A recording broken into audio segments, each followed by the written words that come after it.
வணக்கம். செய்தி வீச்சு உங்களை வரவேற்றுக் கொள்கிறது. இன்றைய செய்தி வீச்சிலும் இலங்கை மற்றும் உலக நிலவரங்கள் காத்திருக்கின்றன. முதலில் வழமை போலவே இலங்கை தீவு பக்கம் பார்வை திருப்பலாம்.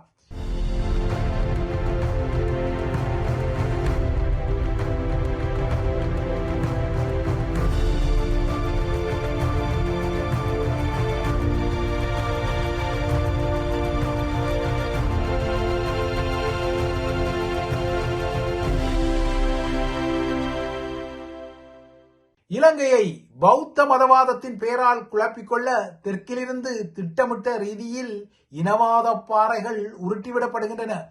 திருமலையில் புத்தர் சிலை ஒன்று அடாவடியாக குந்த வைக்கப்பட்ட சம்பவத்தின் பின்னணியில் இவ்வாறாக திடீர் பாறைகள் உருட்டப்படும் நிலையில் உண்மையிலேயே நேற்று கண்டி கொழும்பு பிரதான வீதியில் பாறைகள் சரிந்து விழுந்தன.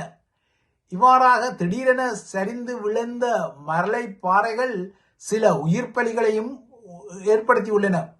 கொழும்பு கண்டி பிரதான வீதியை சில மணி நேரத்துக்கு முடக்கிய இந்த மலைப்பாறைகளின் விபத்து சம்பவத்தில் 6 பேர் பலியாகியுள்ளனர், 4 பேர் காயமடைந்துள்ளனர். இலங்கையில் தற்போது தொடரும் தீவிரமான மழை காரணமாக இந்த மண் சரிவு மற்றும் பாறை சரிவு அனர்த்தங்கள் ஏற்பட்டு வருகின்றன. இதே சமகாலத்தில் திருமலையில் புத்தர் சிலை அடாவடியாக குந்த வைக்கப்பட்ட சம்பவத்தில் பௌத்த கடும் போக்குவாதிகளுக்கு ஏதோ ஒரு வகையில் அரசாங்கம் அடிபணிந்து கொண்டாலும் வார்த்தை ஜாலங்களுடன் இந்த அடிபணிவை சமாளிக்கும் வகையில் அனுரகுமார திசாநாயக்க அரசாங்கம் நழுவி செல்கின்றது. குறிப்பாக அதன் உள்ளுடனான ஜேவிபியும் இந்த நழுவல் போக்குடன் தமது நகர்வுகளை முன்னகர்த்தி வருகின்றது. ஆனால் இவ்வாறாக இந்த பாதக சம்பவங்கள் இடம்பெற்றிருப்பதால் அனுரகுமார திசாநாயக்கா தனது இலங்கையர் தினம் பாழ்பட்டு விடும் என்ற அச்சத்தில் இருப்பதால் நேற்று தமிழ் முஸ்லிம் அரசியல் தலைவர்களை சந்தித்து அவர் இந்த இலங்கையர் தினத்தை சிறப்பாக ஒப்பேற்றுக் கொள்வதற்கு ஒத்துழைப்பு வழங்குமாறு ஒரு கோரிக்கையை விடுத்திருக்கின்றார். நேற்று இதன் அடிப்படையில் ஒரு அவசர சந்திப்பு நடத்தப்பட்டது. கொழும்பில் இந்த சந்திப்பை நடத்த யாழில் இன்று வித்தியாசமான காட்சிகள் தென்பட்டன. யாழ் நகரில் பல நூற்றாண்டு ஆயுளுடன் முதிய மரங்களை கொண்ட ஒரே ஒரு பூங்காவாக உள்ள பழைய பூங்காவை மேலும் அதன் பசுமையை அளிக்கும் திட்டம் என்ற விமர்சனத்தை பெற்ற ஒரு உள்ளக விளையாட்டு அரங்குக்கு இன்று அனுரவின் தளபதிகளில் ஒருவரான அமைச்சர் பிமல் ரட்நாயக்கா அடிக்கல் நாட்டியிருக்கின்றார். ஏற்கனவே இந்த பழைய பூங்கா பகுதியில் ஆளுநர் செயலகம், நில அளவை திணைக்களம், நீர்வளங்கள் வடிகால் சபை, தேர்தல் திணைக்களம், கூடைப்பந்தாட்டு சம்மேளனம், ஸ்ரீலங்காவின் தொல்லியல் திணைக்களம் மற்றும் யாழ்ப்பாண கச்சேரி எனப்படும் பிரதேச செயலகம் நிறைந்திருக்கும் நிலையில் இந்த கட்டிடக்காடுகள் இன்னும் போதாதென இன்னும் 12 பரப்பை அந்த பசுமை பூங்காவில் இருந்து எடுத்து அந்த இடத்தில் உள்ளக விளையாட்டு அரங்கு ஒன்றை நிர்மாணிக்க அரசாங்கம் முடிவெடுத்து அதன் அடிப்படையில் இன்று அடிக்கல்லும் நாட்டப்பட்டதாக தெரிகின்றது. இந்த நிலையில் அனுர ஆட்சி உருவான பின்னர் புலம்பெயர் தளத்தில் ஈழத்தமிழர்களின் பகிரங்க எதிர்ப்பு ஒன்று பதிவாகும் வகையில் ஜேவிபி செயலாளர் டில்வின் சில்வாவின் லண்டன் பயணத்தில் ஒரு நிலைமை உருவாகியுள்ளது. கடந்த மாத இறுதியில் பிரித்தானிய தலைநகர் லண்டனின் அல்பர்டன் பகுதியில் உள்ள பாடசாலை ஒன்றில் தேசிய மக்கள் சக்தி அரசாங்கத்தின் 3 அமைச்சர்கள் ஈழத்தமிழர்கள் உட்பட்ட புலம்பெயர் இளைஞர்களுடன் ஒரு நிகழ்வை சுமூகமாக நடத்தி மீண்டும் நாடு திரும்பியிருந்தனர். வெஸ்ட்மினிஸ்டர் அறக்கட்டளைக்கான ஜனநாயக திட்டத்திற்காக பிரித்தானியாவுக்கு வந்த இவர்கள் அப்படியே அல்பர்டன் சந்திப்பிலும் கலந்து கொண்டிருந்தனர்.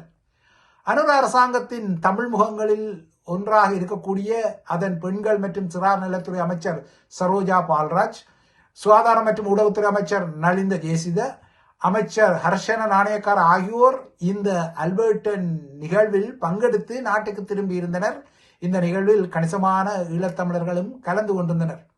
ஆனால் திருமலை சம்பவத்துடன் இப்போது நிலைமை மாறிவிட்டது. இதனால் இன்று பிற்பகலில் லண்டனில் அதே அல்பர்டன் பாடசாலையில் கடந்த மாத இறுதியைப் போலவே புலம்பெயர் இளைஞர்களுடன் ஒரு நிகழ்வை நடத்த திட்டமிட்ட ஜேவிபியின் பொதுச் செயலாளர் டில்வின் சில்வாவுக்கு பிரித்தானிய தமிழர் ஒருங்கிணைப்பு குழு விடுத்த ஒரு எதிர்ப்பு போராட்டம் சிக்கலை தோற்றுவித்திருக்கின்றது. ஈழத்தமிழர்களின் விடுதலை போராட்டத்தை ஒரு கட்டத்தில் ஒரு ஏகாதிபத்திய சதி என அடையாளப்படுத்திய ஜனதா விமுக்தி ஆகிய ஜேவிபியின் தற்போதைய பொதுச் செயலாளராக இருப்பவர் டில்வின் சில்வா என்பது நீங்கள் அறிந்த விடயம். லண்டனில் இடம்பெற்ற முன்னிய சந்திப்புகள் தேசிய மக்கள் சக்தி என்ற அடையாளத்தில் நடத்தப்பட்டாலும் ஜேவிபியை பொறுத்தவரை பிரித்தானியாவில் அதன் செயலாளரால் நடத்தப்படும் முக்கியமான நிகழ்வு இன்று பிற்பகல் இடம்பெறும் நிகழ்வு என்பது குறிப்பிடத்தக்க ஒரு விடயம். லண்டனில் உள்ள ஜேவிபி கிளையால் ஏற்பாடு செய்யப்பட்ட இந்த நிகழ்வில் கணிசமான பார்வையாளர்கள் ஒன்று கூடுவார்கள் என எதிர்பார்க்கப்பட்ட நிலையில்தான் இவ்வாறான ஒரு அவசர போராட்டத்திற்கான அழைப்பை தமிழர் ஒருங்கிணைப்பு குழு விடுத்திருக்கின்றது. இவ்வாறு தமிழர் ஒருங்கிணைப்பு குழு நகரும் என்பதை லண்டனில் உள்ள ஜேவிபியினரும் எதிர்பார்த்திருக்க முடியாது, அவர்களின் லண்டன் கிளையும் எதிர்பார்த்திருக்க முடியாது.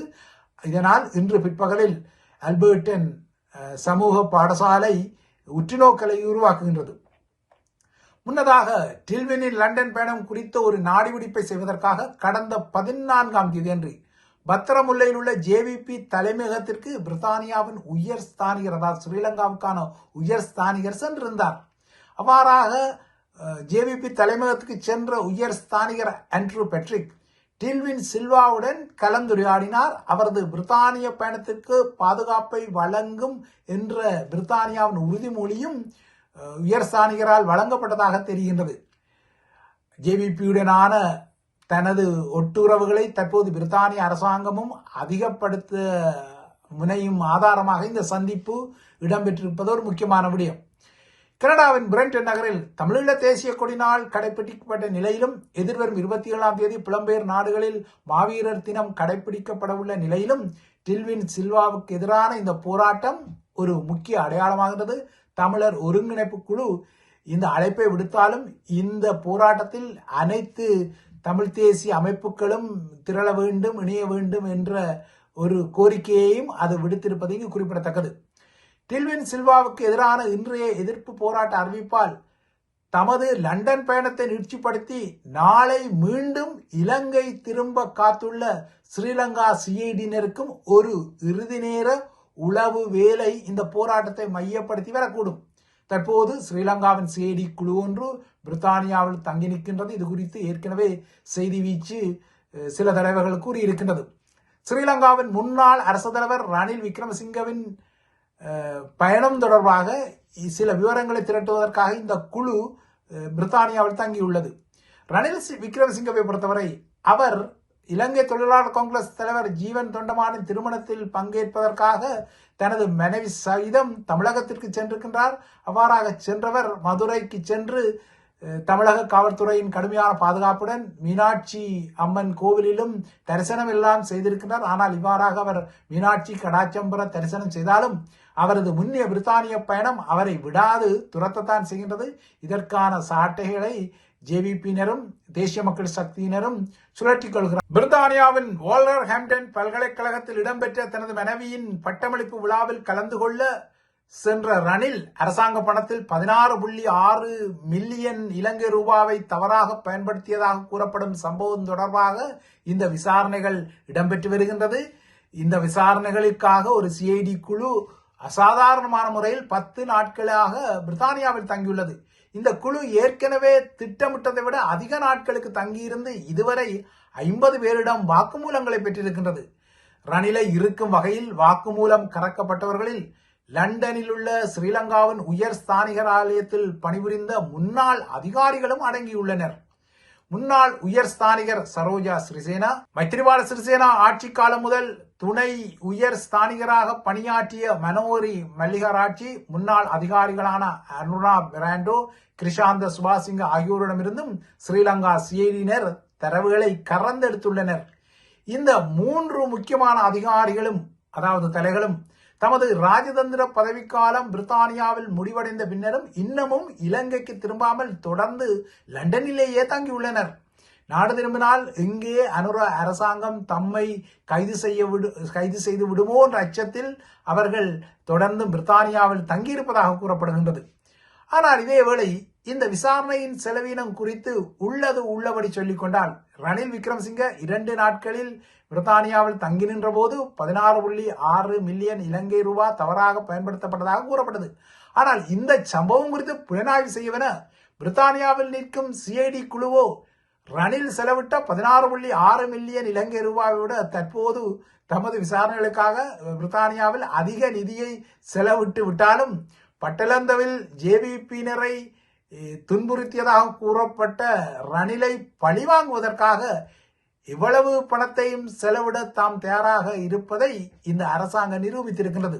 ஆனால் இது மறுபுறத்தே சுண்டங்காய் காப்பணம் சுமைகூலி முக்கால் பணம் என்ற பழமொழியை நினைவூட்டுவதையும் மறக்க முடியாது.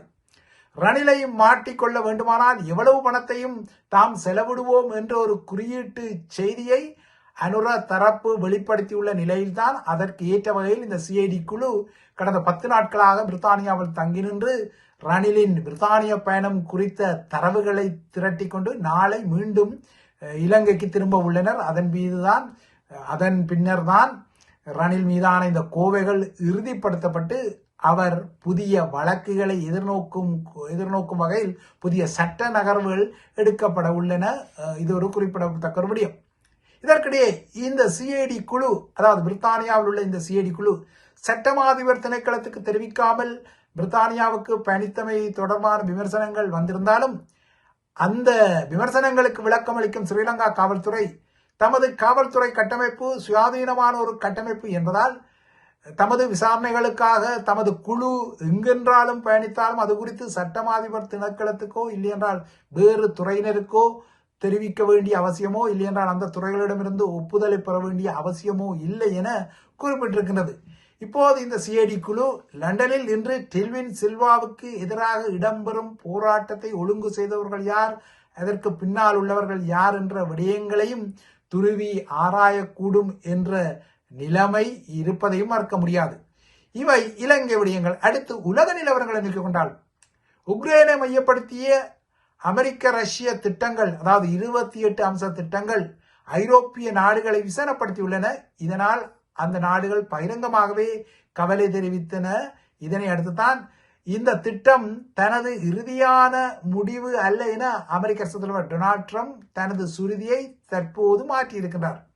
இன்று அமெரிக்காவின் வெளியுறவு அமைச்சர் மார்க்கோ ரூபியோ, அதாவது அமெரிக்க ராஜாங்க செயலாளர் மார்க்கோ ரூபியோ, ட்ரம்பின் சிறப்பு தூதர் ஸ்டீவ் விட்கோஃப் ஆகியோர் ஜெனீவாவில் தங்கி நின்று பிரித்தானியா, பிரான்ஸ், ஜெர்மனி மற்றும் உக்ரைன் ஆகிய நாடுகளின் பாதுகாப்பு அதிகாரிகளுடன் இந்த திட்டம் குறித்து விவாதிக்க உள்ள பின்னணியில் ட்ரம்பின் இந்த கருத்து வெளிவந்துள்ளது.